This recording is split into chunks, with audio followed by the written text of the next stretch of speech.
От Америки до Варшавы. Геополитика сегодня в центре внимания президента Беларуси. Александр Лукашенко посетил агрохолдинг «Дзержинский» в Минской области. Но говорили больше не на привычные для экспорта ориентированной страны темы. Карту мира глава государства комментировал под ракурсом вмешательства во внутренние дела суверенного государства. Против Беларуси, заявил президент, сейчас действует сразу несколько центров силы и в Европе, и за океаном. И это уже настолько очевидно, что спрашивали об этом Александра Лукашенко простые жители Фаниполя. Геополитика сейчас затмевает социальную сферу и создает угрозу для развития, а то и существования страны. И важно этого не допустить. Помочь могут все белорусы. Сделать это просто. Нужно всего лишь добросовестно выполнять свою работу. Продолжит Анна Пыш. Свои поля, свои хозяйства, птицефабрика с филиалами в нескольких районах, фирменная сеть. Агрокомбинат «Дзержинский» – эдакая корпорация, только аграрная. Никакой рекламы, но продукты под этой торговой маркой покупают в России и Казахстане, это понятно, и даже в Китае. Зайти на тот рынок во всех смыслах дорогого стоит. На комбинате работают больше 4000 человек. По прилете Александр Лукашенко сразу спрашивает о настроении коллектива. Бастует сколько человек? Ну сколько, как, странно. Никто не бастует. В агрокомбинате либо трава. Ну правильно, надо работать.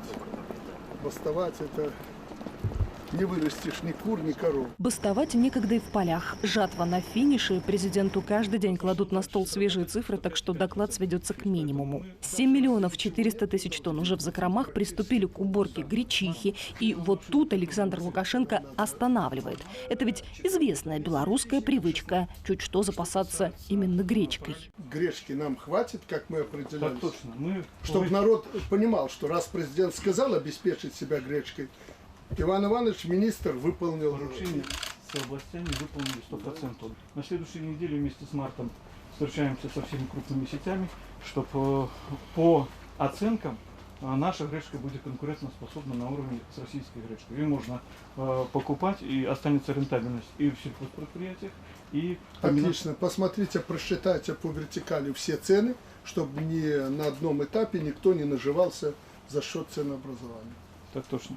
Особенность нынешней кампании в том, что параллельно с уборкой идет сев. Дождь только на руку. Вот кто точно не сахарный, так это хороший аграрий. Силы, техника, настроение людей, все есть. Поэтому мы даже если ничего нет, мы должны на зло врагам все посеять вовремя. Но у нас, к счастью, все есть для того, чтобы вовремя посеять. Как известно, в любой шутке есть доля правды. С урожаем нет проблемы на полях самого Дзержинского, да и в целом показатели агрокомбината не вызывают нареканий. Самое главное – это состояние наше, выручка. Агрокомбинат сегодня имеет 338 миллионов за 2019 год. В этом году ожидаем 360-370 миллионов, с учетом того, что рост уже составляет 109%. Не самое простое время вот эти были 3 месяца для нас, но ситуация выравнивается, и мы проблем вообще не видим. Молодец, ничего не могу сказать. Вообще специализация Дзержинского – производство и переработка куриного мяса. По количеству блюд, которые можно приготовить, курятину обойдет разве что картошка. И это если верить одному известному фильму. Нашу гордость – это наши пельмени. Пельмени из мяса. Ты считаешь, что это самые лучшие пельмени? Да, я это считаю не только я. Могла бы приготовить тарелку, мы бы попробовали. А у нас приготовлено, Но у кого в морозильнике не лежит пачка пельменей на всякий случай? А охлажденные, не замороженные голени далеко ушли от популярных некогда ножек Буша. Еще колбасы, сосиски, голодным заходить сюда опасно. Впрочем, в цеху, наполненном не только запахами, но и шумом, одна из работниц не удержится, чтобы выразить Александру Лукашенко слова поддержки. Можно я вам скажу пару слов? Вы знаете, мы сейчас так переживаем за судьбу нашей Родины. Зря. Мы переживаем, потому что мы знаем, что вы наш президент. Поэтому мы с вами, мы за вас. И мы всем коллективам вам желаем сил, здоровья. И мы победим.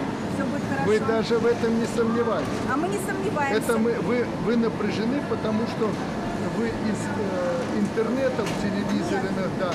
Нет, иногда. А в жизни все оно по-другому. Вот придешь на конвейер, жизнь другая. Нет, это правда. Время стремилось к обеду, а к нему хороша не только ложка. Без дегустации эта поездка вряд ли могла обойтись. Колбаса без свиного шпика или с добавкой коньяка и сыровяленая ветчина. Аналогов на рынке нет. Это для тех, кто понимает. Это вот наша вкусная колбаска. Попробуйте. Попробуйте. Да? Не зря президент скажет, приехал отдохнуть душой, но с дегустацией затягивать не станут, чтобы не заставлять работников Дзержинского ждать. Вопросов накопилось, но Александр Лукашенко решит сказать о предприятии, мол, вот как надо зарабатывать – в цехах, а не на улицах. Помощи никто не просил сегодня. С банками, нашими банками вы работаете неплохо, кредитов хватает. Ну, вроде все у вас есть. Но поскольку ситуация очень политизирована, не надо видеть ее как катастрофу. Ну, в Минске кому-то не нравится, еще где-то. Ну, это естественно. Но это не должно вас волновать. Это моя проблема, которую я должен решать, и мы ее решаем. И поверьте, в ближайшие дни решим. Вы не переживайте, все будет нормально. Все будет нормально. Вы люди рабочие, работяги, вы знаете, что деньги зарабатываются вот таким образом. Ну, иногда бывает на улице, но это недолго. Платят там и 70 рублей, и 35, но 2-3 дня уже все, девочек нет с цветочками на улице, деньги кончились. Ну, заработали немного, только страну не надо разрушать. Это мы им позволить не можем, потому что мы знаем, чего она нам стоила. А хороших, толковых, надежных людей со своим мнением, со своими впечатлениями, но обязательно патриоты Беларуси, их много. И в ближайшее время, до конца года, эти люди будут управлять страной. Александр Лукашенко и сам затронет тему внутриполитической ситуации. Но люди недоумевают, раз она внутри. Почему пытаются вмешиваться извне? Президенты Франции, Соединенных Штатов, канцлер Германии, глава ЕС – все вдруг вспомнили о Беларуси. Вы в своих выступлениях говорили, что это прямое вмешательство во внутренние дела страны. Вот у меня вопрос. Что они вообще хотят от нашей страны? Помните, когда еще только-только началась пандемия, я вас предупреждал, то ли еще будет, начнется передел мира. И где будем мы, главный вопрос. Свершилось? Свершилось. Я это учуял. И я знал, что нам спокойно жить не дадут. Повод появился. Политическая кампания. Мы не успели выкарабкаться из этой вот волокиты с ценами на нефть, на природный газ. Пандемия повлекла за собой экономические процессы, и все сошлось в одном месте. Поэтому нам готовили эту вот заварушку. И Россия боялась нас потерять, и Запад нас как-то подтянуть решил, конечно же, как мы видим сейчас, против России. Сейчас они хотят установить этот Балто-Черноморский коридор, санитарный кордон, 3 Балтийские республики, мы и Украина. Видите, мы одно тут звено осталось, где еще Россия может сотрудничать с Западом. Хотелось это все закрыть. Планируют все это и направляют в Соединенные Штаты Америки, а европейцы подыгрывают. Сказано так, делают так, создан специальный центр под Варшавой, мы контролируем, знаем, чем он занимается. Начали ляскать гусеницами. Понимаете, когда неспокойно рядом, и танки начинают передвигаться, и самолеты летать, это не случайно. То есть вот, кому-то заплатили, кому-то голову задурили, и началась эта волокита. А за границей в это время учения проводят. Что это такое? Это готовят при необходимости вторжения. Чего они хотели? Альтернативный президент приходит. Видите, у нас с 80% полная фальсификация, а с 9% президент. Вот они и лепят своего президента. И что этот президент? Он президент или она? Ну вы же видели, вот уже признаются, ни программы, ничего не было. Ну не было ничего. Вот на эмоциях хотели проскочить. А не получилось. Потому что иногда полезно, когда человек работает и четверть века. Я их сразу всех раскусил заранее. Я понимал, чего они хотят. Поэтому вот внешний фактор и внутренний, как ни крути, я тут никого не запугиваю, но это есть на самом деле. Мы вынуждены были это учитывать, и мы вынуждены жестоко сопротивляться. Никуда от этого не денешься. В то же время я хочу сохранить мир и покой для тех, кто хочет работать. Но я не хочу ввергнуть страну, полностью ее перевести на военное положение. Это ненормально. Я хочу, чтобы вы спокойно жили, как это было всегда. И это моя главная задача. Александр Лукашенко скажет так: я ведь не предлагаю Макрону стать посредником между ним и желтыми жилетами. Другое дело Россия, которой из соображений безопасности союзного государства не все равно, что происходит у границ Беларуси. Но нет ли подвоха в приезде к нам российских журналистов? Вокруг нашего вот телевидения белорусского, да, возникают какие-то качели. То там всех увольняют, уходят, бастуют там. И что чуть ли не уже с Российской Федерации самолетами нам поставляют уже корреспондентов, садят на их места. Свято место пусто не бывает. У нас, как я сейчас не просто понимаю, а знаю, очень умненькие, которые выросли на телевизоры, и вдруг они поняли, что у них чего-то не хватает. Ясно, чего не хватает. Они выскочили на улицы и начали митинговать. Перестали приходить на работу. Отдельные. Работать не будем. Не надо. Я попросил руководителей: не давите людей. И не в рабочих коллективах, не в Дзержинском. Кто-то захотел, уходите.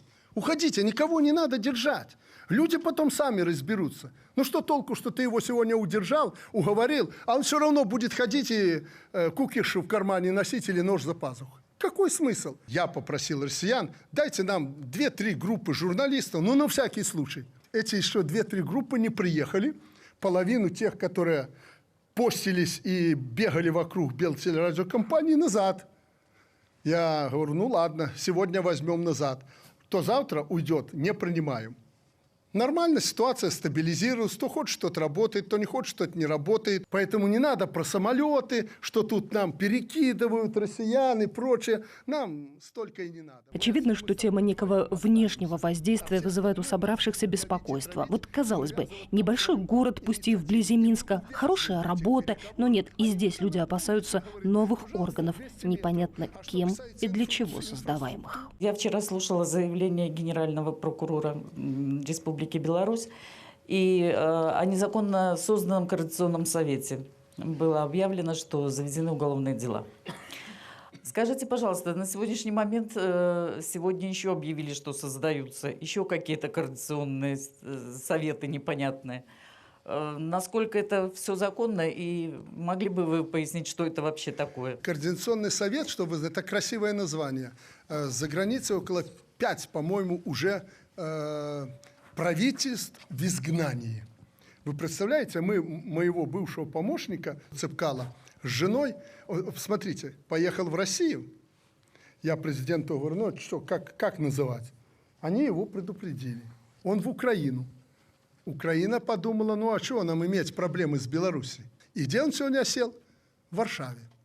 И он смелый, он делает заявление из Варшавы. Вот это одно из правительств. Основного кандидата, как ее называют, Светлану, она в Литву. Я ее вывез. Я просто не хочу даже рассказывать, как это было. По ее просьбе молила, просила, потому что ее просто могли пристрелить здесь. И уже группы ходили, я ее уже охранял последние сутки. Ради бога, вывезти меня к деткам в Литву. Она нормальная женщина, она любит своих детей, я это все понимаю. Но ее кинули на пепелище на это. И она на этих головешках сегодня топчется. Вывез. Опутали, окутали Министерство иностранных дел, спецслужбы. Она уже начала делать заявление. Вот еще один центр. Ну, не хочу их просто перечислять от Америки до Варшавы. И здесь увидели, что пошли эти демонстрации. Все, власть рухнула, черная сотня, они уже их целая сотня. У нас-то в правительстве 20 министерств, по 5 человек на место. А как поделить? И они начали сегодня эту дележку, не могут договориться. И по Конституции вчера генеральный прокурор правильно квалифицировал. У нас это квалифицируется по законам, по Конституции. Они все там не глупые, много там бывших, много настоящих там и так далее, которые хотят прорваться к власти. Они же понимают, что это незаконно. Поэтому возбуждено уголовное дело, и мы сейчас будем допрашивать каждого по очереди. Александр Лукашенко спросит и об истории, развернувшейся вокруг Купаловского театра, национальный, академический. Он вмиг стал знаменит, но отнюдь не этим. Они хотели свободы. Ну, это же у них лозунг был. Свобода, рынок.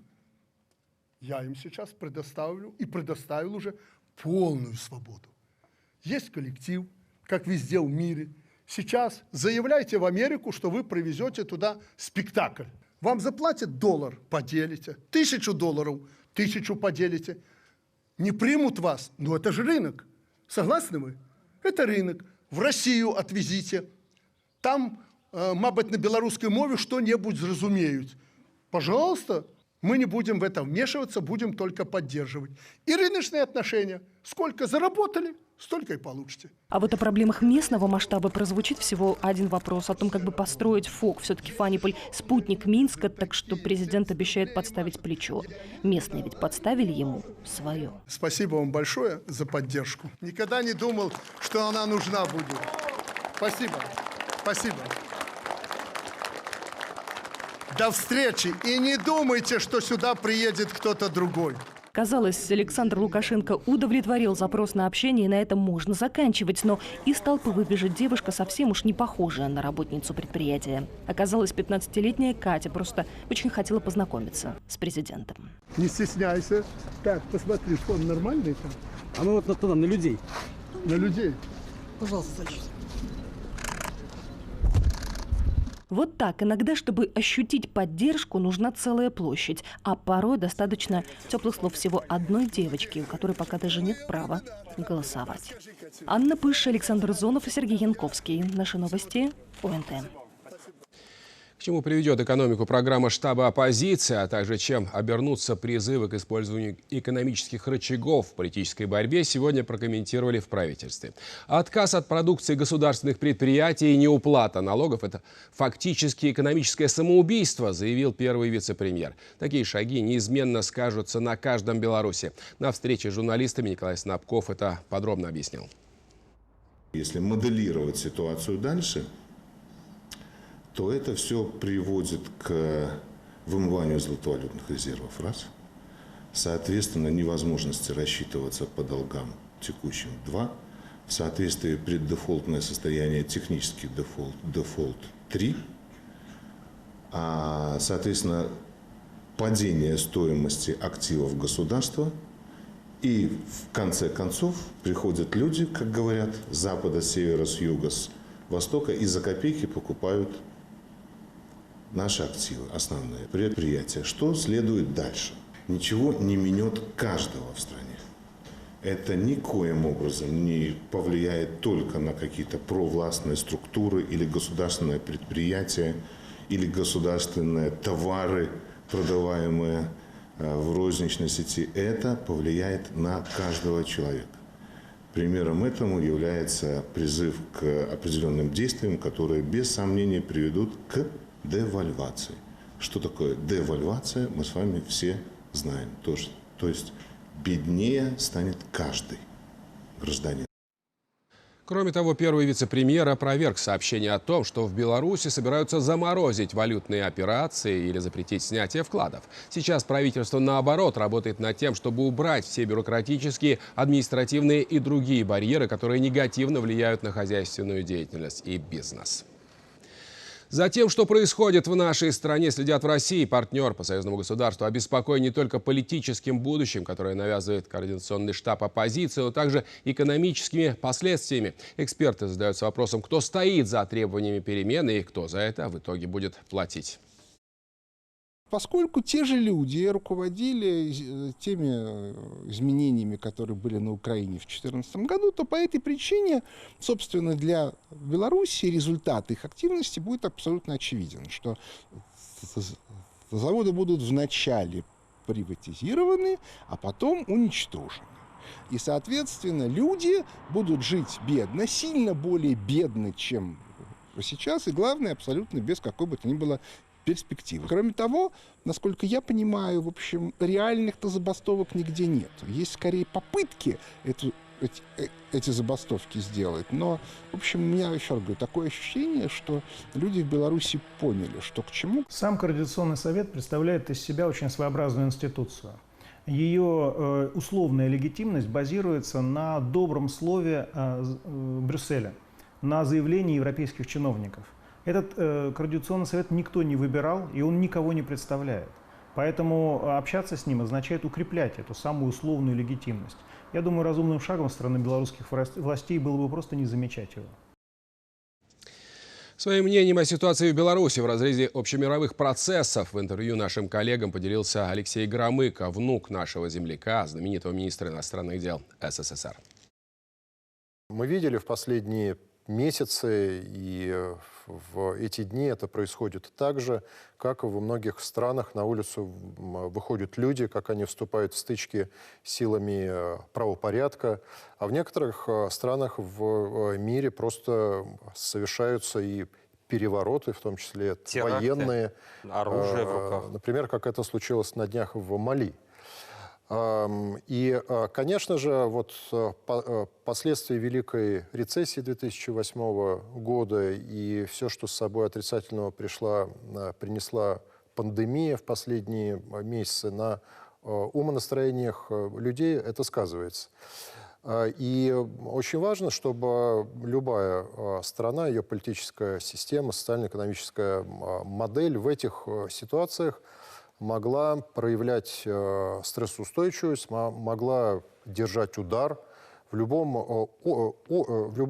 обществе. И, между прочим, чем более развитое и зрелое общество, тем там может быть ярче палитра мнений, взглядов. Эти взгляды могут и совпадать, и вступать в противоположность друг к другу, но должны быть определенные механизмы и инструменты для того, чтобы это не выливалось в насилие, в обвинение друг другу, в попытку правовое поле просто взять и сломать, и на месте его воздвигнуть то, что не знает пока никто. Никакого нет чертежа, плана.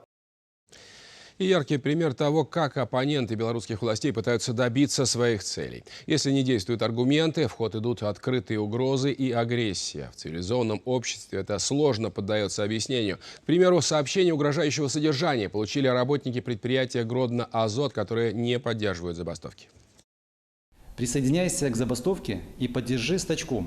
Иначе ты враг народа. Мы будем вас резать, пока вы не вывесите наш флаг. Всегда рядом. Привет. Ну, здесь указаны мои дети, которых имена я не хочу озвучивать. Живе Беларусь. Сообщение с неизвестного номера заместитель генерального директора получил накануне вечером, а уже утром стало известно, аналогичные угрозы поступили еще 5 сотрудникам. Все работают на заводе не первый год, являются руководителями подразделений. Люди обеспокоены, в каждом сообщении указаны имена их детей. Об инциденте сразу сообщили в концерн «Белнефтехим» и Министерство внутренних дел. Я считаю, что основная причина, которая вызвала такую реакцию у наших оппонентов, она связана с тем, что у наших работников есть твердо устоявшаяся точка зрения, которая связана с тем, чтобы нашему предприятию ни в коем случае не бастовать, не останавливать производство. Я не намерен терпеть такие угрозы, так же, как и не намерены терпеть такие угрозы и наши работники. В милицию обратился ряд должностных лиц Гродно-Азот с информацией о том, что на личные мессенджеры им приходят сообщения с угрозами им самим, а также их родных и близких. К делу подключился Следственный комитет. Возбуждено уголовное дело по статье принуждения к забастовке либо к отказу участия в ней. Как поступить, чтобы происходящее не подорвало экономику и предотвратить возможные негативные последствия? Экспертный взгляд на актуальные события в политической жизни Беларуси сегодня в программе «Объективно». Смотрите на ОНТ сразу после выпуска наших новостей.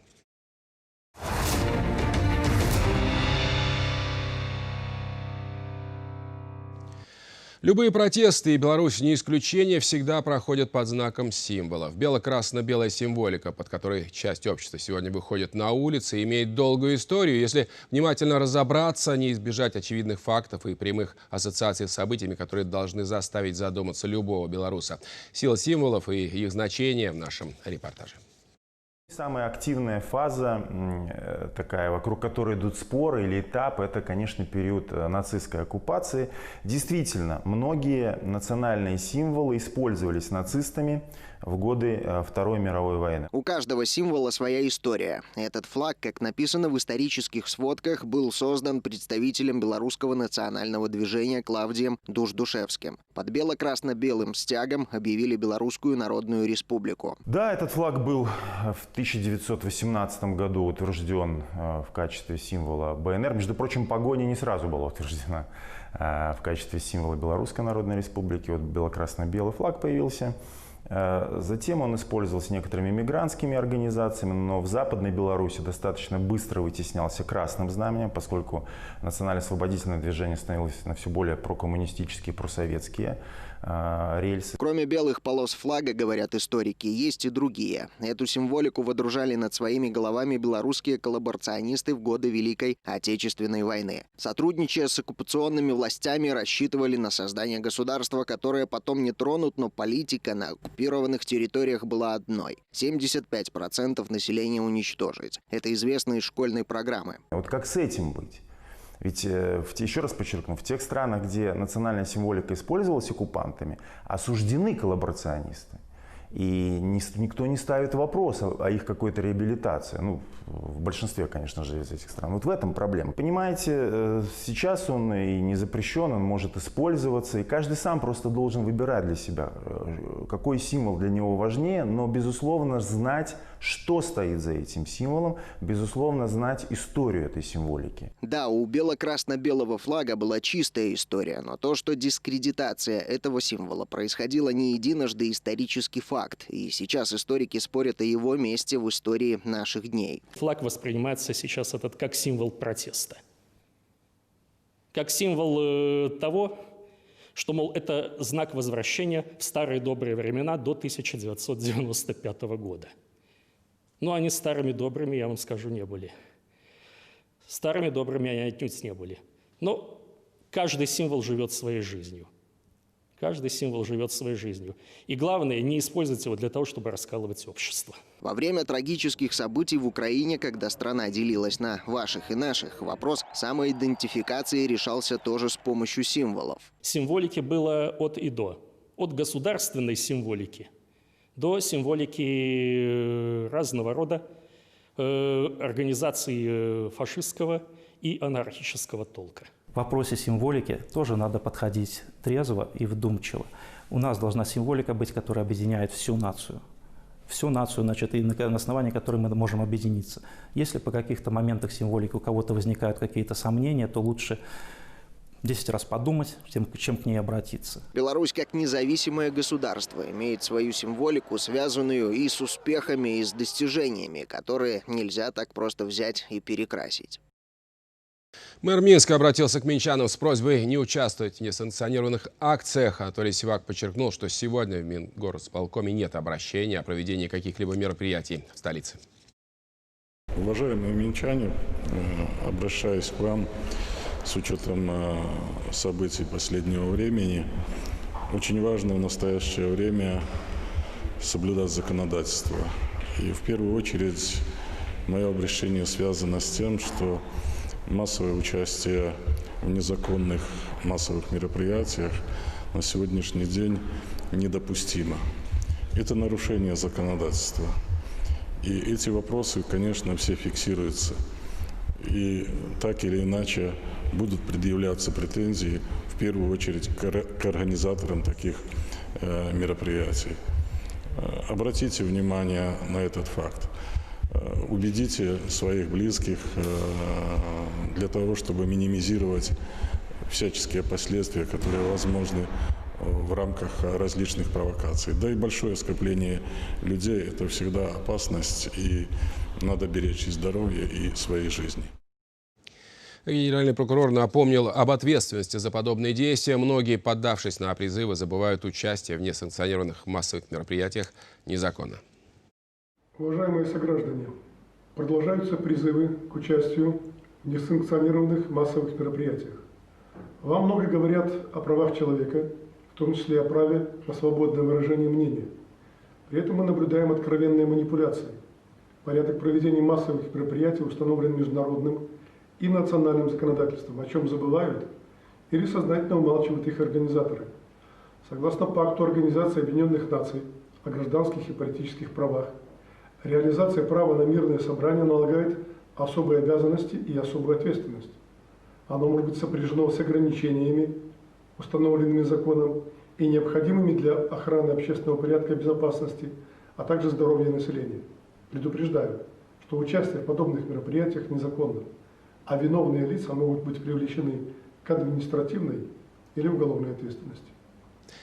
Министерство внутренних дел развеяло миф о пропавших белорусах. Телеграм-каналы и социальные сети тиражируют сообщения, мол, звонков много. В милиции подтвердили, обращения есть, однако их обоснованность, как и сообщения о массовом поступлении таких обращений, под вопросом. Уголовный розыск провел работу и отчитался.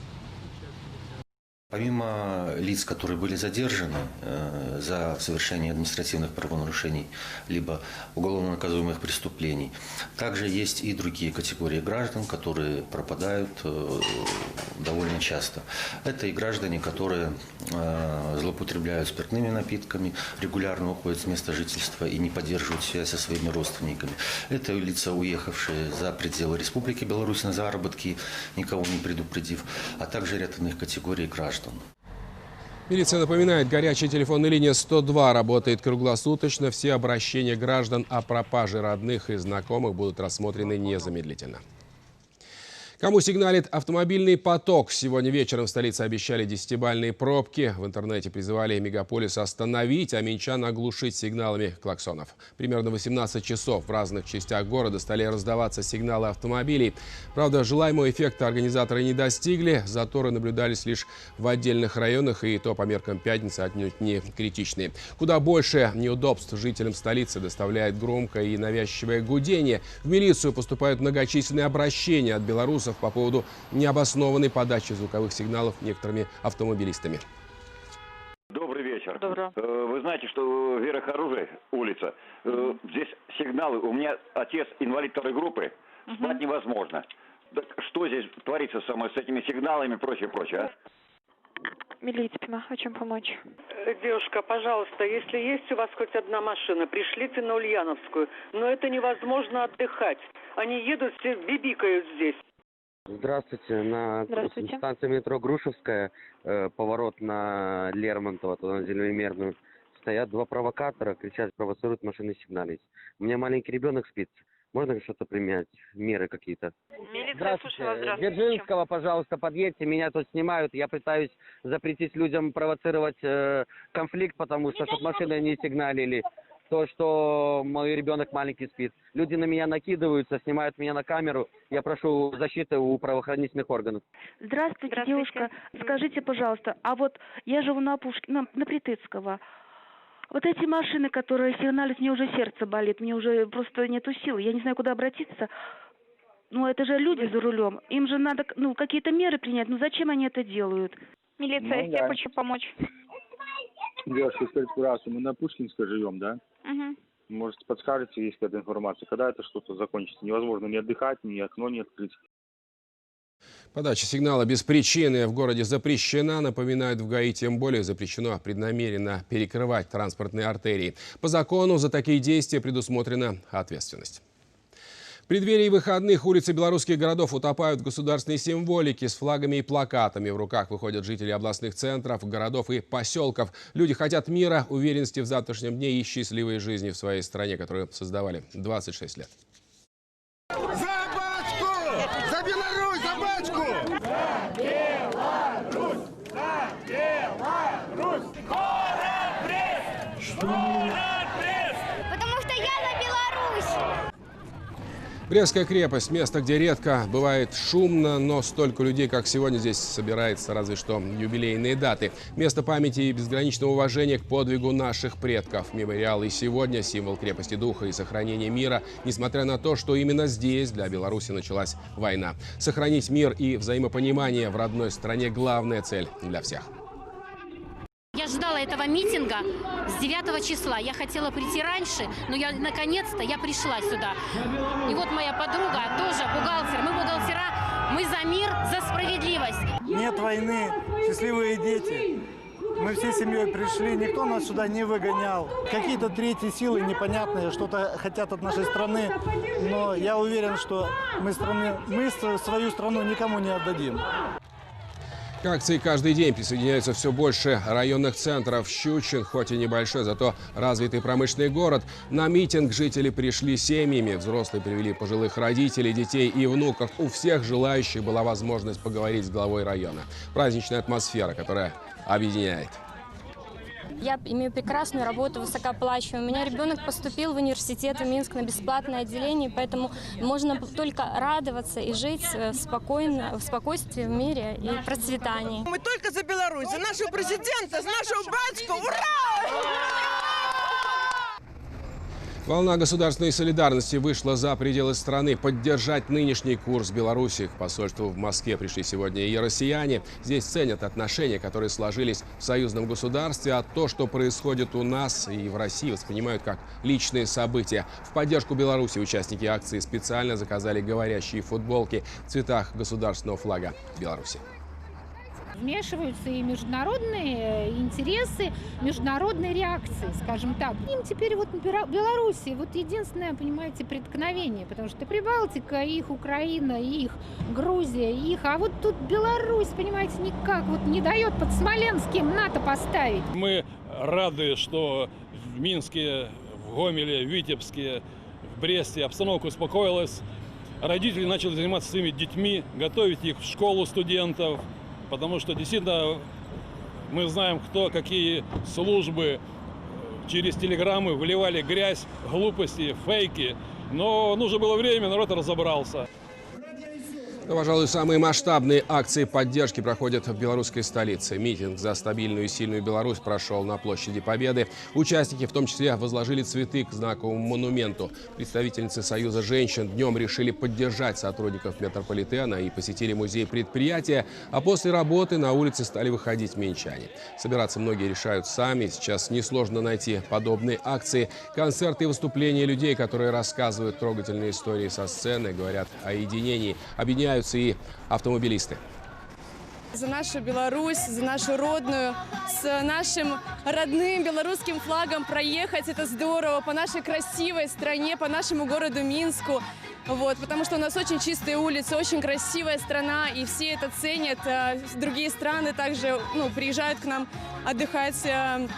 Люди говорят, что у нас очень красивая страна. Работа есть, отдых есть, можем поехать куда хотим, можем в стране отдыхать, можем в стране работать. И в принципе с большего у нас здесь все хорошо. Да, есть проблемы, которые нужно решать, но их нужно решать мирным путем. Идти в правительство, допустим, к примеру, на работу работать, получать, налоги платить. И тогда все будет хорошо. Эффектные колонны, не создавая трудностей при движении на главных проспектах, десятки машин проехали через весь Минск. Развивающиеся флаги радовали пешеходов. Сейчас многие города присоединяются к дружественной акции. Впереди выходные. И это время, когда каждому важно побыть с семьей и просто подумать о ценности, которые мы должны сохранить. Депутаты открыты к диалогу со всеми гражданами и готовы приложить все усилия, чтобы сохранить государство. Об этом сегодня в парламенте заявил председатель Палаты представителей Владимир Андрейченко. Мы видим, что вот люди высказывают очень большое такое чувство тревоги за то, что сегодня происходит в отдельных регионах нашей страны. Никто не вправе сегодня ни какие-то внешние, ни внутренние силы дестабилизировать ситуацию, иначе мы потеряем страну. Поэтому в этом плане мы полностью поддерживаем наших людей. Самое главное сегодня – это, конечно же, сохранить государство, сохранить стабильность. А для этого надо, чтобы мы все соблюдали нашу Конституцию, соблюдали законность. Вот. И, конечно же, нам надо сегодня всем успокоиться, уйти от этих эмоций. Надо включить разум. И сегодня же стало известно, председатели Совета Республики и Палаты представителей направили обращение в адрес руководителей парламентов стран Евросоюза. Владимир Андрейченко и Наталья Качанова подчеркнули неприемлемость того, как быстро отдельные европейские чиновники сделали выводы, граничащие с вмешательством во внутренние дела Беларуси. Это недопустимо. Спикеры обеих палат парламента призвали коллег из ЕС оказать содействие в формировании объективной и ответственной позиции о ситуации в Беларуси. Собрать все события недели и оценить значение исторического момента для страны попробуют мои коллеги в информационно-аналитической программе «Контуры». Не пропустите эфир в ближайшее воскресенье в 8 вечера на ОНТ.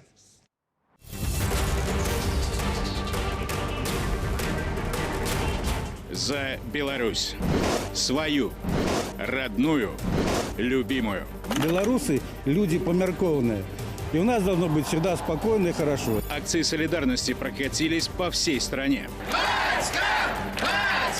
Если кто-то думает, что тут власть наклонилась и зашаталась, ошибается. Вернем спокойную жизнь.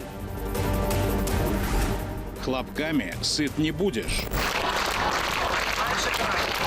Я визуально не вижу там людей за углом. Что за коридоры устраивают у проходных? Вы рабочие хозяева на этом заводе. Не мешайте людям работать. Ради чего это рушить сейчас? Что было с таким трудом склеено? О здравом смысле в битве за свое место на мировых рынках. И игры нынешней недели по всей форме. Спортивной и военной. Команда — это и есть семья, одно цельное, одно рабочий организм. Что значит железное братство на полях и полигонах? Контуры. Воскресенье, 8 вечера на ОНТ. И вновь к событиям пятницы. Оршанский район собрал больше 100 тысяч тонн зерна. Рубеж знаковый. Орша – первый регион на севере страны по урожайности и общему намолоту. Зерно – это и хлеб, и молоко, и даже жилье. Подробнее Олег Шапель. Остановка по требованию. К полудню на бройлерной птицефабрике двигатели комбайнов заглушили. Сюрпризов от погоды ждали, но несмотря на прогноз синоптиков, комбайны с утра все же выехали в поле и успели обмолотить еще пару десятков гектаров. Хлеб убрать и отдохнуть бы немножко. Ну, зиме ж надо, не зиме, а вот отдыхать надо, что сейчас делать. Может, погода будет. В Витебской области некоторые сельхозпредприятия уже завершили уборку и сейчас активно помогают соседям. Урожай небывалый за последние 5 лет. Оршанский район преодолел планку 100 тысяч тонн. Сейчас к этому результату стремятся аграрии Витебского района. Прошедшие дожди снизили темп уборки. Если мы ежедневно убирали около 12 тысяч, то за вчерашний день только было убрано всего лишь 4. Вот. По нашим расчетам, уже к 1 миллиону тонн мы должны были подойти в начале следующей недели. Но, к сожалению, погода немножко нас притормозила. Даже во время непогоды техника остается в поле. До финиша уборочной Витебской птицефабрики осталось всего 5 погожих дней. И весь урожай будет в зернохранилищах. А это для предприятия стратегический продукт. Задача обеспечить себя ценными кормами. Для этого инвестировали в село. Объединили сразу 12 сельхозпредприятий. Первый пример создания собственной сырьевой зоны. Сейчас по этому пути идут в области еще 7 крупных агрообъединений. Решились многие вопросы и по финансированию, по топливу, и по техническим, скажем так, ресурсам. Вот. И по удобрениям очень много вносится. Север страны хоть и территория критического земледелия, но с грамотным подходом предприятие каждый год с урожаем. Птицефабрика в этом году построила несколько комплексов по хранению зерна. Теперь не надо сторонним организациям платить за свою же пшеницу. Сами очищают, сушат, хранят и перерабатывают в корма. Из рапса теперь тоже давят масло, а отходы, богатые белком, ценная кормовая добавка. Кроме птицеводства, здесь активно развивают производство молока. Такая сельскохозяйственная диверсификация. Современный комплекс построили всего за 10 месяцев. И цех каждый день дает 16 тонн молока. И это пока он коровами заполнен наполовину. С Германии приезжал представитель, да, он смотрел нашу кормосмесь, наши рационы, да, и давал нам свои советы уже с высоты своего опыта. Строгое соблюдение технологий всей, кормления, содержания, воспроизводства, абсолютно всего. Птицефабрика, которая раньше специализировалась на одном продукте, с 3 своих ферм реализует каждые сутки 92 тонны молока. Инвестиции позволили сделать даже не шаг, а прыжок в развитии. За 7 месяцев надоели годовой результат некоторых предприятий. С учетом присоединения сельхозпредприятий, которые были не на таком уровне, конечно, приходилось и эти вопросы. В первую очередь это именно изменение мышления людей в сторону именно вот такого производства. Вместе с экономикой решаются и социальные вопросы. В деревню укладывают новый асфальт, дорога идет прямо к школе, а в центре Яновичей строится дом на 24 семьи. В соседнем Суроже для грузовых машин, которые наматывали круги, объезжая Западную Двину, птицефабрика построила новый паром грузоподъемностью 120 тонн. Программа развития птицефабрики рассчитана на ближайшие 5 лет. Строительство новых цехов, молочных ферм, реконструкция старых производств. Инвестиции почти на 300 миллионов рублей. Это и новые рабочие места, и социальные проекты на селе. Олег Шапель, Олег Горинов. Наши новости. Итоги вступительной кампании высшие и средние специальные заведения подвели сегодня в Министерстве образования. Абитуриенты показали высокие результаты тестирования. Максимальные 100 баллов зафиксированы по разным предметам. В общем, 338 раз. В этом году тесты сдавали на 12,5 тысяч человек меньше, чем в прошлом. Ряд университетов открыли новые специальности. Если говорить о новых для страны, то это электрический, например, и автономный транспорт в БНТУ. Это специальности, связанные с водоочисткой и промышленной водоподготовкой БГТУ, технологический университет. Это специальность, например, такая, как экономическая безопасность предприятия, на отдельные специальности, в отдельные учреждения профессионально-технического образования. Прием продолжен, объявлено это до 15 сентября. На уровне высшего образования таких специальностей уже нет. Повторюсь, только лишь на специальности сельскохозяйственные, заочная форма получения образования, набор будет вестись в ноябре.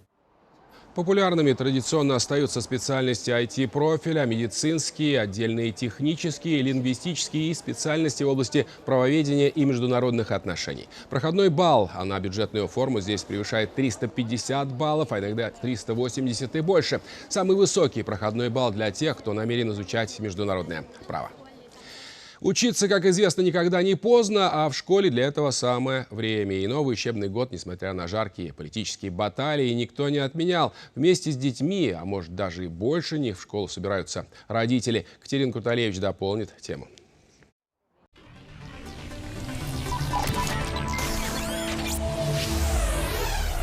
До 1 сентября остается практически ничего, 10 дней. И мы все, и дети, и родители пойдем в школу при любых обстоятельствах. Так что дополним эту тему.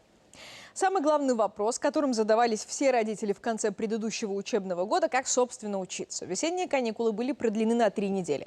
Учебный процесс шел, но если сначала все выдохнули, то дальше стало понятно, что просто не будет. Сейчас в Беларуси подготовлены 2 платформы для онлайн-обучения. Сразу говорим, уроков в прямом эфире по-прежнему проводиться не будет, но, со слов учителей, методички все от 1 до 11 классов разработаны с учетом того, что дети могут в школу и не ходить, как это было во время пандемии. И, кстати, выпускные экзамены этого года показали, что уровень подготовки не упал. Просто родителям пришлось сложнее, больше контролировать, как проводят время их школьники. Учебный год в цифрах. За парту сядут 1 055 000 учеников. Из них 114 000 малышей, они пойдут в школу впервые. И это, конечно, событие для каждой семьи. Пока все готовятся к 1 сентября, которое должно пройти, надеются, в школах без выпадов в сторону учителей. Гимназии, лицеи, общеобразовательные учреждения во время и после избирательной кампании уже в целом наелись инсталляций в свой адрес. На заборе учреждения вывешивались траурные ленты с такими заявлениями трагическими: «Здесь похоронен мой голос» и так далее, с цветочками, которые приносят в известные места. Очень было неприятно и, честно говоря, обидно и страшно за тех членов комиссии, портреты которых развешивали здесь, опять-таки, на калитках, на заборах, с понятными комментариями. Вот это они, вот они враги народа, вот давайте будем их шельмовать. Это было неприятно. Конечно, вы знаете, когда учительство вкладывает всю душу в этот процесс развития, обучения, образования ребенка, и когда ты видишь потом, что отдельные наши выпускники, правда, их всего лишь из 1000 учащихся наших только 3, я рада, что только 3, пришли и предложили, вернуть свои грамоты, дипломы, только потому, что якобы мы, учителя, тут предали их, предали страну и так далее. Было решено, что все тут учительство совершенно извратило. Причем на каком основании делались такие выводы, никто, скажем так, не предложил, где эти доводы, которые были бы обоснованными. Так чувствует себя коллектив большой школы. Это 208-я на юго-западе Минска. Для понимания, крупный район.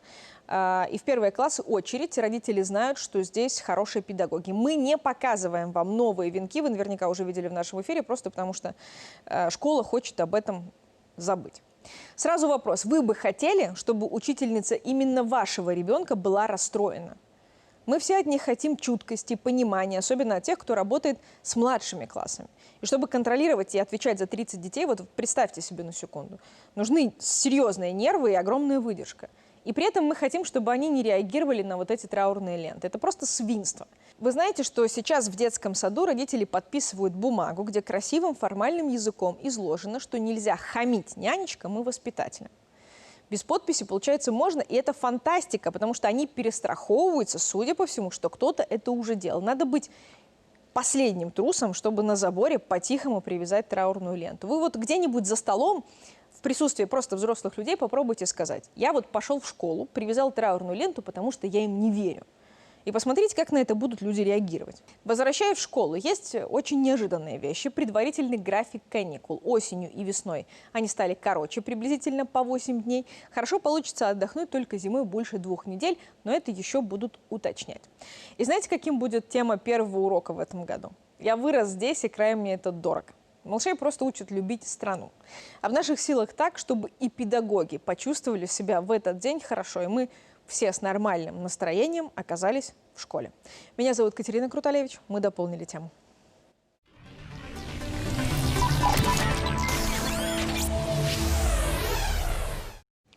Дом музея Якуба Колоса в Минске сегодня получил письмо от своего героя. Это ранее неизвестный автограф песняря. 80 лет бумага хранилась в семье адресата. Теперь текстовый документ будут исследовать биографы классика. Экспертиза подлинности корреспонденции не нужна. Александр Матяс под рукой поэта. Послание из 1940-го. Особо ценная сегодня рукописи Колоса еще как горели. «Поважанный товарищ», так песняр обращался к незнакомым. Этот образец эпистолярного жанра – ответы классика на запытанні о жизни и творчестве. Хотелося подякувати Марині Железняк, яка передала у фонди нашого музею лист Якуба Колоса, який адресований її прадіду Адаму Матвійовичу Бичову, наставнику історії Белпедтехнікума. Цікаво було довідатися, як сам класик трактував назву своєї поеми «Новая земля». Новая в тем сенсе, что она приносит змену в життю его героев. Колосоведам особенно интересен второй пункт. В нем автор «Новой земли» впервые, пусть и косвенно, объясняет происхождение псевдонима. Читать любил поэта Мельшина Якубовича, а у него есть сочинение о Колосе. Почерк, безусловно, автора. 1930-е – сложное время для стихов, но Якуб Колос писал и только пером. Стальным номер 86. Не признавал шариковых ручек. Осенью 1939 года начата поэма «Рыбакова хата» об историческом воссоединении белорусского народа. Завершил свой труд песняр лишь в 1947-м, сидя на этом самом месте. В музейном фонде сегодня 1540 автографов Колоса. Довоенная редкость. Основная масса середины прошлого века. Оригиналы 3 писем, отправленных в 1950-х, этим летом передала безвозмездно дочь Ивана Инсарова, министра здравоохранения БССР. Якуб Колос и Иван Анисимович сябравалі долгие годы, листаваліся, причем что переписка ішла по-беларуску. Змест гэтых лістоў вельмі цікавы, ён раскрывае многае нам з біяграфіі паэта. Звяртаецца да Івана Інсарова з просьбай адзначыць сорокагоддзе бездаганнай дакторскай дзейнасці цудоўнага доктара, дыягноста, тэрапеўта Сергея Иосифовича Леранцевича. Люди хранят письма как память о дорогом человеке. В музее это еще и возможность понять народного героя. Правнучка поэта знает, где еще точно есть неизвестные рукописи, пока потомки адресатов не готовы вернуть автографы обратно Колосу. Александр Матяс, Александр Кривецкий. Наши новости.